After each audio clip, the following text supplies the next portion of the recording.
Welcome to Between Both Cheeks, the podcast where we talk business, beauty, and butts. We'll be stripping down the aesthetics industry, whether you're here for spicy beauty tips, savvy business advice, or just a little banter. We've got you covered from front to back.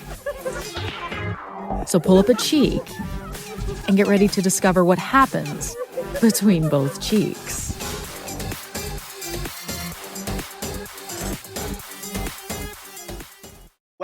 Well, here we are, another episode of Between Both Cheeks.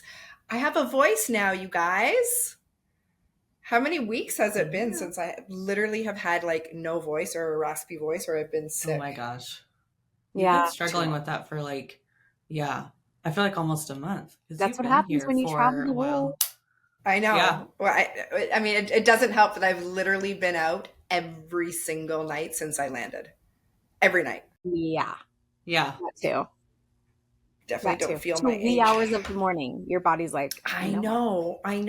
Like dancing till 2 and then workouts with Miguel at 7. I'm out of my mind. But I'm back. So just needed a little R&R. I know. Right after my 5-week vacation. Yeah. You came back full steam ahead. I know. Yeah. And I knew that was going to happen. So today we're going to talk about the Masterclass that I am hosting, the very first one of the year in Atlanta, Georgia. That's coming up next month. How crazy is that? So yeah, we just kind of wanted to get into that a little bit and why I'm doing it and kind of the story behind the brand.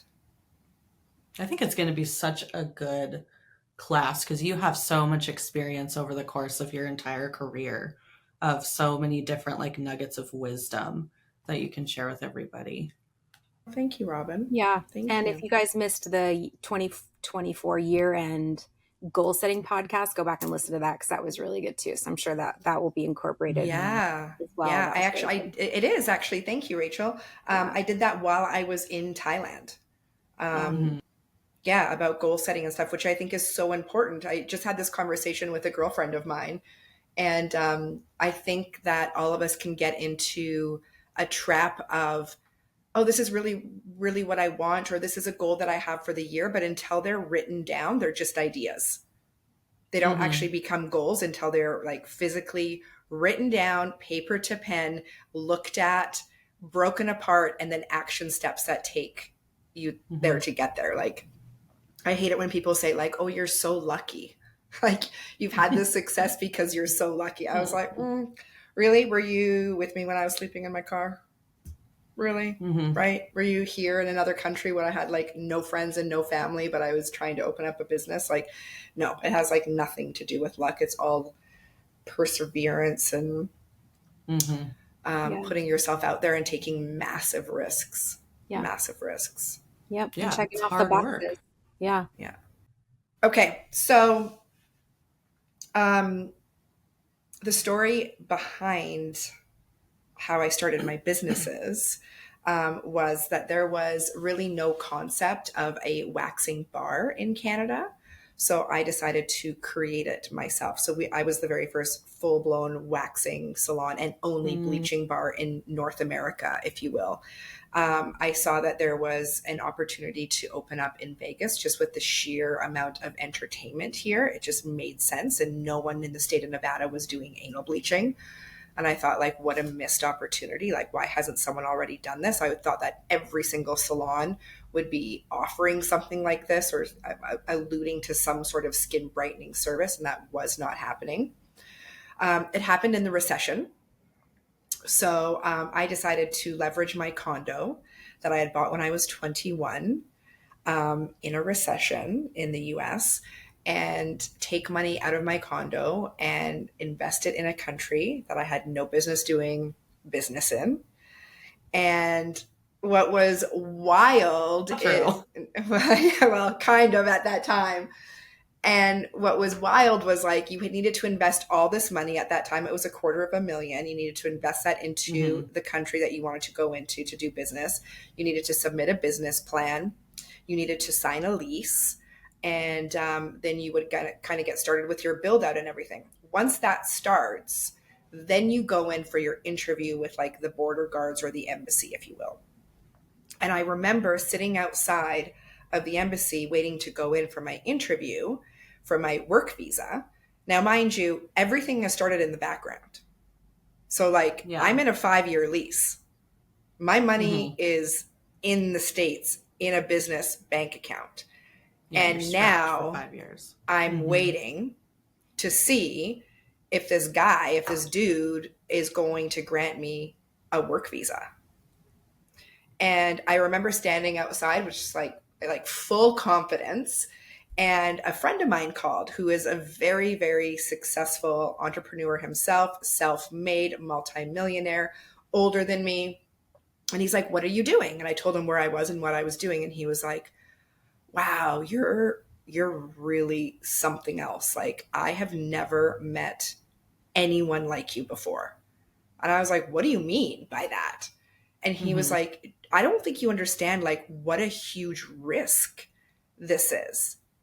And nowhere in my mind was I like, this is a risk. It was just going to work. And I said, like, again, like, what do you, and I'm thinking to myself, like, this is the guy that has like checks in his glove box that are for like $500,000. Like, he is so successful. And for him to be like, "I've never met anyone like you. This is such a risk. This is this and that," made no sense. And he said, "What if you go into this interview and you look like the ex-wife of the guard?" And he just says no. Sure. But that's how serious this was. Like, if the guy that was going to interview me, the officer that was going to interview me, if he just didn't like me, he had the power to be like, "You're not coming into our country." And I would have been stuck not being able to work in the US in a 5-year lease that I personally guaranteed at like $4,500 a month.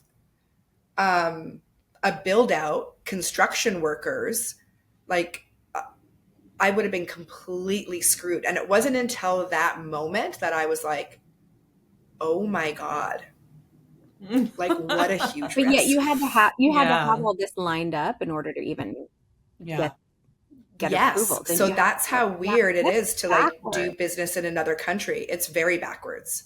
It's very backwards. And I mean, maybe this is why like, and I think this is why this person was saying to me, like, you know, this is such a crazy risk. Like, just stay in your own country, like where you know you're allowed to work. Like, why are you taking this massive risk that could like blow up and that like everything is gone? So obviously that went well. They granted me my work visa. I got my social security number. I got all that. Then I come to Vegas, and because there's a recession and because people are losing their houses left, right, and center, I cannot rent an apartment. So I'm waiting for my social security to come in the mail. I don't have a social security. So anytime I went to go apply to live in an apartment, they were like, "You have zero credit. Like, we can't rent you an apartment." And because people were losing their houses going into an apartment, it was even more of a red flag to take someone on like me with no credit history. So if I couldn't get a hotel room that was like between like $15 to $35, $40 a night, I would sleep in my rental car. And I was very specific on where I would sleep. I would sleep like outside this Hampton Inn that was like adjacent, kind of in the same complex as where Wax was being built. And then I got a $5 a month membership at LVAC, and I would shower there in the morning. Oh my gosh. I know exactly where you were. Right? Yes. Cause I used to go to that LVAC, Yeah. you know, for a couple years, and that Hampton Inn's right next door, right by the Wax. Yeah. Luba, Yeah. So I would like while I'm walking into the gym, you're probably sleeping in your car. legit, right? Oh my Legit. gosh. But then I felt safe because they had security. It was a hotel. Like, I was like, if anything's going to happen, I would sleep there. I mean, it was a very good area. I think it still is a good area. And that's what I did. And I think this is why I decided to do these master classes this year, because I was like looking at this story and the struggle. And I listen to people all the time at the conferences that I do, at the shows, and they're like, "Well, I just don't think that I can." And what goes through my head is like, if I could do it as an immigrant to this country with no friends and no family and no one to stay and nowhere to stay and no one to bail me out, like literally you can do it. Like I had everything against me. And I look at these people that are coming to me being like, I don't think that I can. I'm like, you're an American citizen. You already have a business. You have, a supportive partner or family or like whatever. You can go get a loan tomorrow. Like I couldn't get a loan. I couldn't get anything. My very first credit card, I still have it. I was going to pull it out and show you guys. It has a big American flag on it. I was so proud of it. My very first American credit card had a limit of $500. I couldn't even buy wax enough to cover for the week of what I needed. Like it was like literally borrowing from Peter to pay Paul. So I wanted to do these master classes on like giving them the tools of this is how you set your goals for your dreams, and they are achievable, and you just have to do it. Like that is more than half the battle of just doing it. But everyone gets stuck in the what if it fails? Right. What if it doesn't work? Yeah. And like my whole answer to that is like, but what if it does? No one ever looks at that. But what if it does? And that was like so clear in my head when I was waiting outside the embassy talking to my friend on the phone. And he was like, well, what if he doesn't give you your work visa? And I was like, it wasn't even a question in my head until you said that. Mm-hmm.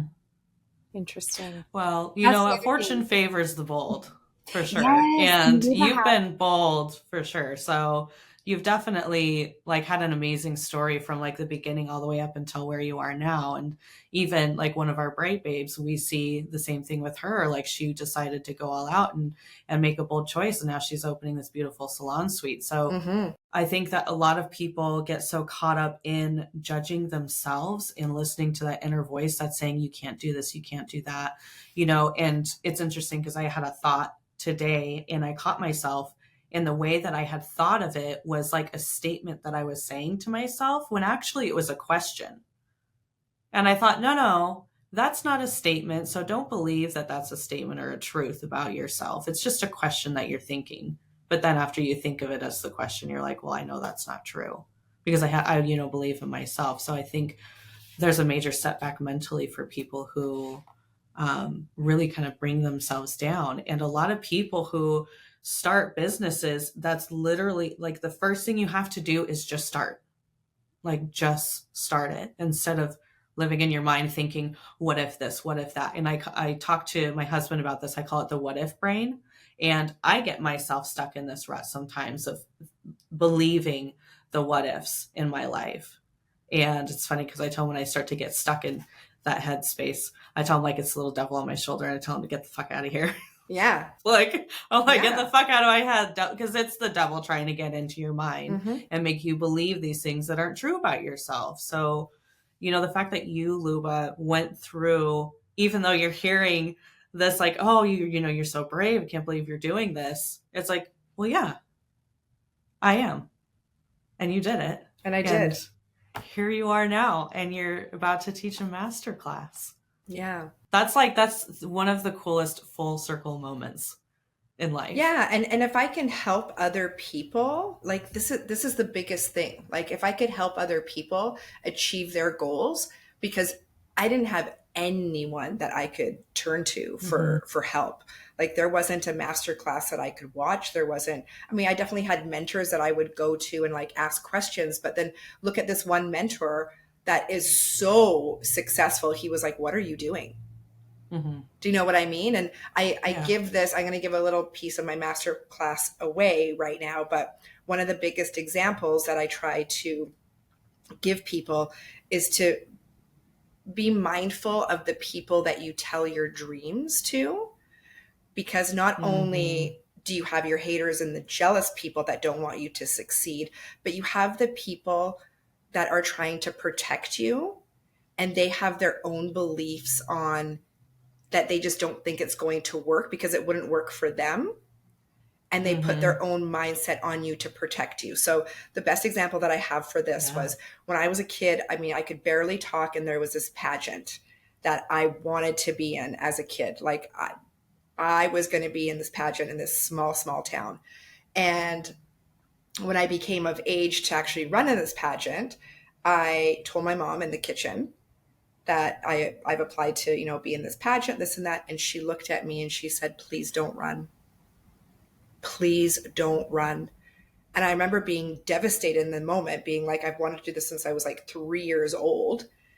And I said, why? And she said, because the daughters of cleaning ladies don't win. The daughters of doctors, lawyers, and dentists win.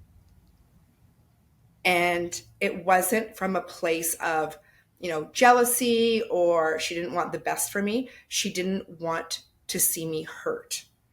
And in her mindset and her generation and her belief, there was just absolutely no way that I was going to place or win in this pageant because of who she was and who my upbringing was and who the quote unquote competition was. Mm-hmm. Wow. And I think a lot of people with that, they would just quit. I mean, especially like, you know, the biggest support system, my only family member was like, please don't do this. But for me, that drives me. Like, I was like, oh, hell no. Like, now I'm going to win. And I did. Don't tell Luba she can't do something. Yeah, because I'll do it twice and I'll take photos. But I have this like really beautiful photo of us that someone captured, and I've got like my sash on, I've got the crown on, and like her and I are just like having this moment. And I have that as part of the presentation of like, you know, be very careful and mindful who you share your dreams with, because if you're not strong enough to be like, oh, hell no, I'm going to, like, they can take that dream away from you. And sometimes it's not from a place of jealousy. It's just protection. Yeah, that's true. Yeah. You know, I would say regarding the pain points, it's just pain. It's not going to kill you. And pain actually usually yields reward. So if someone's trying to protect you because of pain avoidance, let that be that which propels you forward, because usually pain yields great reward. Totally. Yeah. So don't be afraid of pain. Don't be afraid. Yeah, that's like that whole saying of a diamond being formed under pressure. Yeah, exactly. You know, we see how many quotes about that. Yeah. And that vision's going to propel you forward too. If you've got a vision, I remember I was in my junior year of trying to get my business degree at age 40. And, you know, I have a husband, a house, kids, all the things, a job, all the things. And I wanted this so bad. And I had a vision of myself because it was fucking hard. Yeah, it was. I remember. Yeah. And I would sit at my desk sometimes and just cry over my papers, you know, but I had a vision of myself walking in cap and gown, and I held on to that. And that propelled me through the times that I wanted to quit. And I did. There were moments where I'm like, what am I doing? This is stupid. What am I doing? And so having that vision of myself in cap and gown, getting my degree, got me through that. Because there were times where it was painful. That is so big with the part of the manifestation that I talk about, that you have to have that part, but it's not just like, I'm going to throw it on a vision board and it's going to come true. You have to take the steps in order for that vision to come true. But that is so key in having and visualizing what's important to you and what you want. And you did make it look easy, Rach. You did. You balanced everything. But people You're don't a very see. good balancer. You don't see the moments of grit and the moments of testing, Mm-hmm. because a lot of times those happen behind closed doors, right? Because Yeah. the vulnerable parts of ourselves, a lot of times, I personally hide. So there were nights of just crying. What am I, self-doubt or fear, whatever. But the vision and the grit, that's the only way to gain those parts of your character, is to put your body and your mind under stress. And in entrepreneurship and business ownership, just white knuckle it if you have to, but get through it, because there will be Yeah. Yeah, positive I, result. I always say that I slept like a baby my first 5 years in business. I cried myself to sleep every night. Uh-huh. Cried myself to sleep every As night. babies do. Yeah, Yeah, as babies do. that's what I did. That's Yeah. what I did. Yeah. Yeah. And then the other thing I would say is, if you're in a tough spot and you're worried about failure or not succeeding, or just surrender that. Yeah, you could fail. So what? So And what? And you can that also not, is, as you said, just surrender whatever outcome you think is, just surrender it.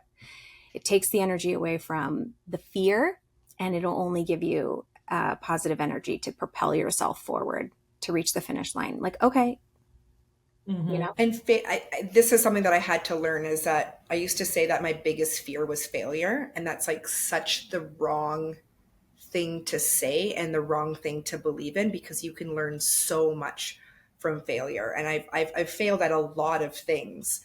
But one of the things that I used to hold on to is when I had all of these stores, these waxing salons, I would hold on to the ones that were not profitable, because I was so worried on what it would look like to the outside if I had to close one. So I would take the ones that were doing well and I would feed the money into the ones that weren't, so I could keep that going. It became this awful, awful, awful vicious cycle. It made no sense. And I can't remember exactly when it was, but I remember when Starbucks closed like hundreds of stores across the country. And I remember thinking, like, people still go to Starbucks. It didn't ruin their brand or their reputation. No one gives a shit. No one gives, like, why do I care about this? Like, who am I? I'm not important. Like, I'm perceiving something that isn't even true. And I'm burdening myself financially, stressing myself out on the thoughts and opinions of others, which doesn't pay my bills. And that was very freeing at that time to be like, okay, close this, keep the ones that are profitable, focus here, and then be done.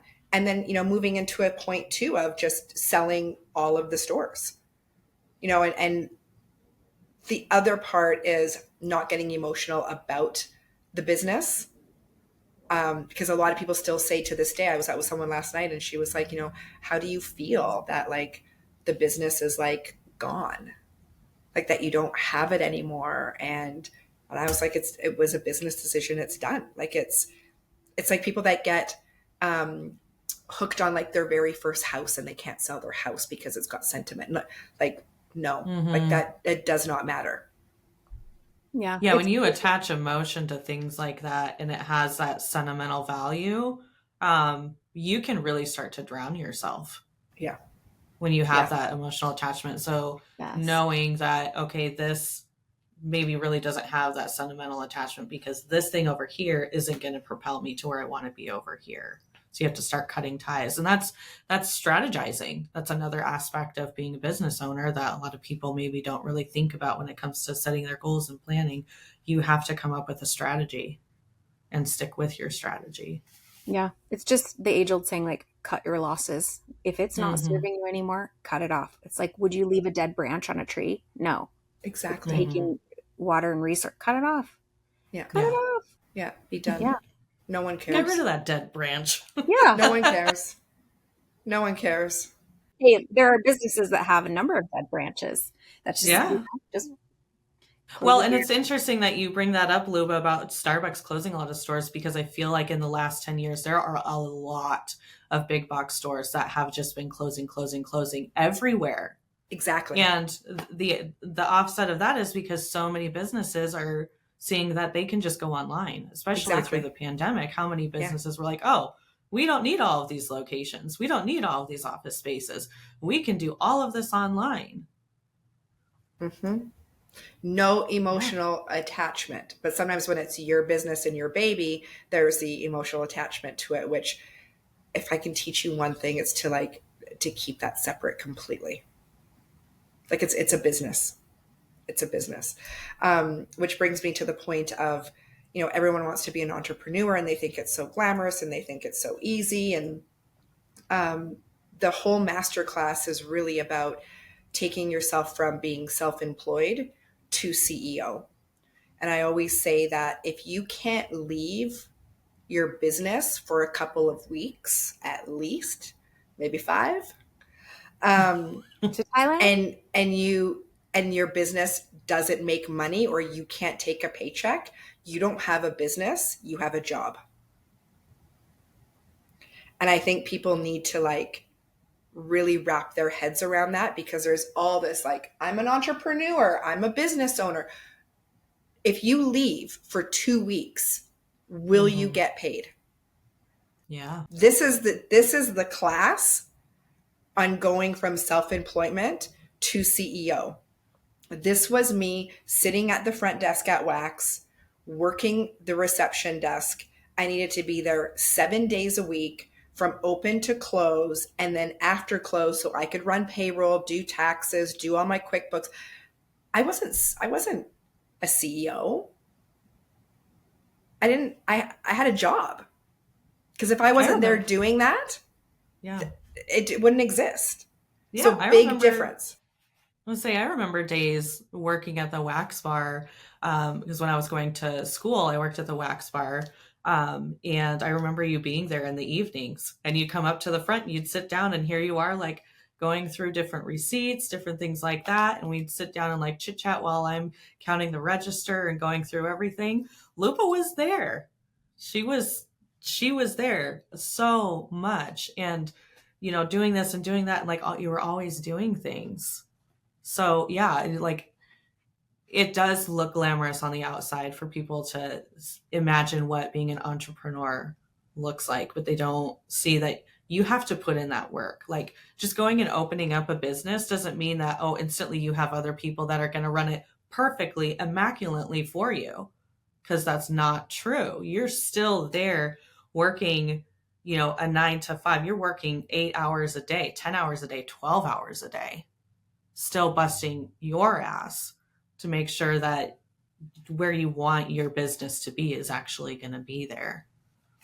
Yeah. And just even getting it to the next level where you do have those people that you can trust that do run the business for you while you're away. But it doesn't start like that. Mm-mm. It does not start like you do everything at the beginning. But, you know, no one wants to follow the journey when it's there. They all want to follow the journey when you're in Thailand for 5 weeks. Yeah, that's when they want to try to jump on your coattail and ride around, and it's like, flick again. Yeah, but this, you know, this is 15 years in the making. I think people don't understand that, right? Like they look at, you know, Bright as maybe like a newer brand, a newer company, but like Bright was 15 years in the making behind the scenes. It's the long game. It's a long game. Just be patient. Work hard, be diligent, consistent, and patient.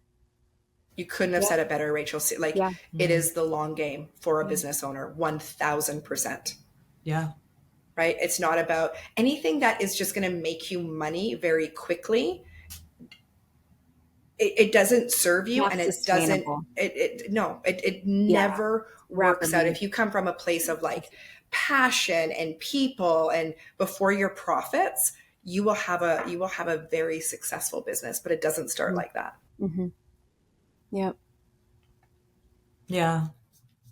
Interesting. Like speaking of like people that are trying to, you know, come in and be a part of, you know, the aspect of Bright and everything, makes me think of the relationships that you have with people. And we were just talking about the difference between, you know, your business relationships that you have with people and your, you know, your friendships, your family, your relationships that you have, and then your relationships that you have with your employees, and even navigating that when it comes to owning a business. So what advice, I guess, like little nuggets would you have in that aspect of like when it comes to choosing people to hire to work in your company? So they have to be passionate people. They have to be honest. For me, I really like just believe in my gut. It's something that I've really tried to work on more and more. I preach it a lot. Sometimes I don't listen to it, but I've really tried to be like honest with myself. And I believe that our gut and our body tells us tells us the truth before our head actually does. I think that our head messes with us and like, oh no, but let's do this. But they didn't mean that. But, you know, I look at actions versus words. Yeah. And if you just have like a gut feeling, or if things just are not working out anymore, it's okay to go separate ways. My biggest regret in business is holding on to toxic people, thinking it's going to work. They will poison your team.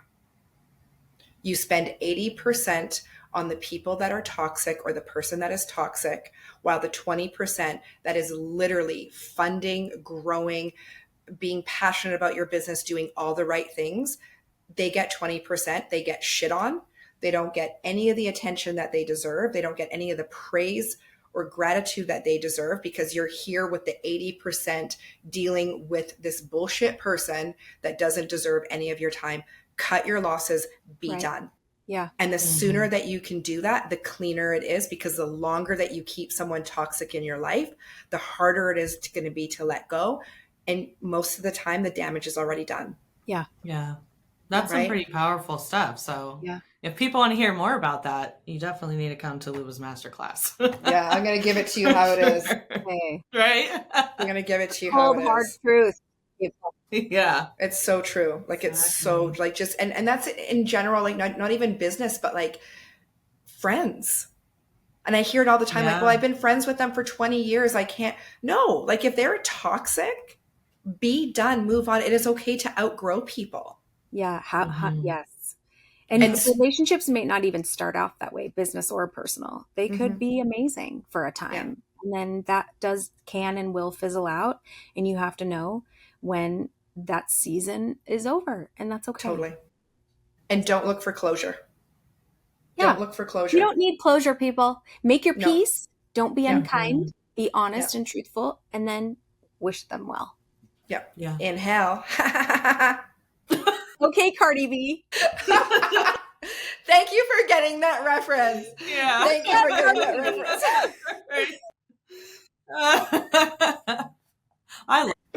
I know. Oh my God. She's amazing. Her sound bites are the best. It's great. Vacuum. Oh. So if you guys do want to come to the masterclass, it is going to be on, let me see here. Oh my goodness. I screenshotted it. Now I can't find it. I have it right here for Lily. Thank you so much. It is on March 20th of 2025 from 1 p.m. to 5 p.m. Tickets are $99. They're normally $500 for something like this, but Luba's being super generous and lowering the cost down to $99 just so, you know, more people can attend.